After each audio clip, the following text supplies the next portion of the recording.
Hello, everybody. This is Pastor Willie, and this is the encouraging word for today.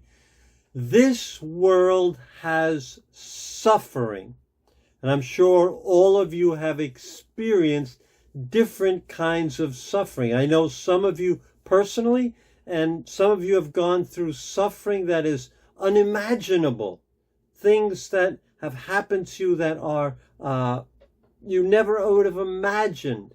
Something you wouldn't wish on anybody else. But we live in a world where there is suffering.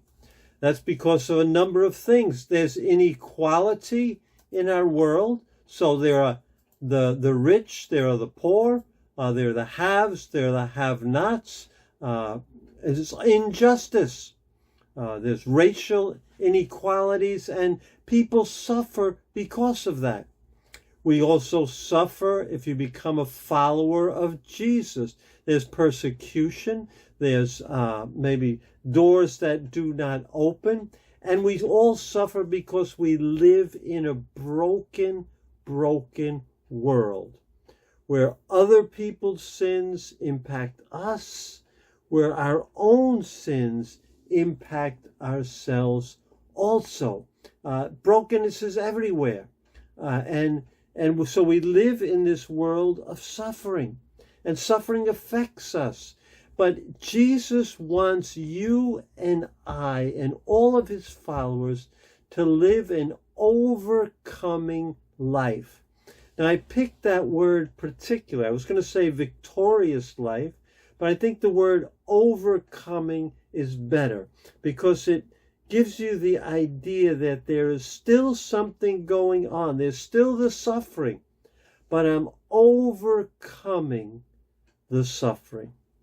And James is a great place to go to learn how to overcome suffering. It was a time of great persecution in the church. James himself, when the church in Jerusalem were persecuted. They saw people killed. So many things happened. So they understood suffering in addition to the brokenness of the world. So in James chapter 5, verse 7 and 8, James addresses suffering, and this is what he says. Be patient then, brothers and sisters, until the Lord's coming. Be patient. Patient, we all know what that means. The opposite would be to be impetuous, be rash, react immediately. And it's true, when we're suffering, we tend to make decisions or react to the situation in a way that may not be the best in the long run. We may say things, may do things that we later on regret. So the suffering comes, and we want to get out of the suffering, whatever it is. But Jesus, through James, is telling us, be patient, be patient. It doesn't mean that we shouldn't do what we can do to resolve suffering. For a perfect example, I'm physically suffering. My finger is cut. Going to the emergency room will be something I can do. I don't have to be patient. But I'm talking about suffering that we cannot control. That's out of our control.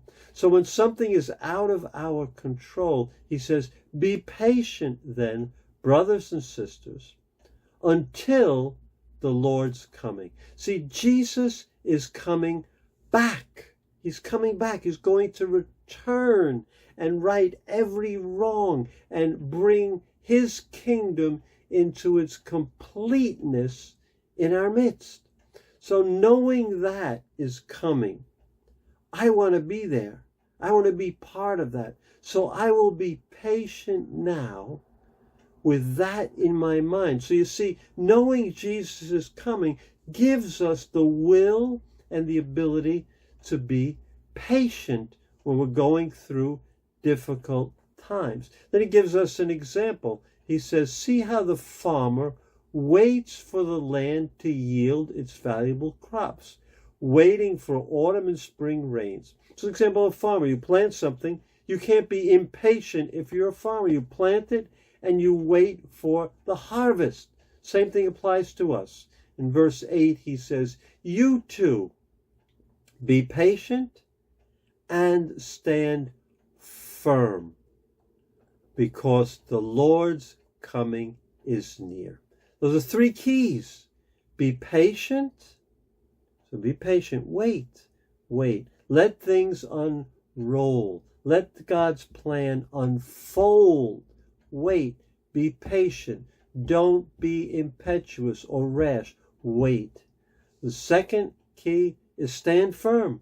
Don't give up your ground. Stand firm in your faith. And finally, keep your eyes on Jesus' coming. Remember, that's our blessed hope, Paul called it. Remember, that is what we are looking forward to. And when you do that, and you focus and remember that Jesus is coming back, and that glory that will be revealed in us will be greater than any suffering we go now, we can stand firm and we can be patient. So I hope you are able to apply those. I hope that's helpful. And I will see you tomorrow, Wednesday, on Facebook Live. God bless you.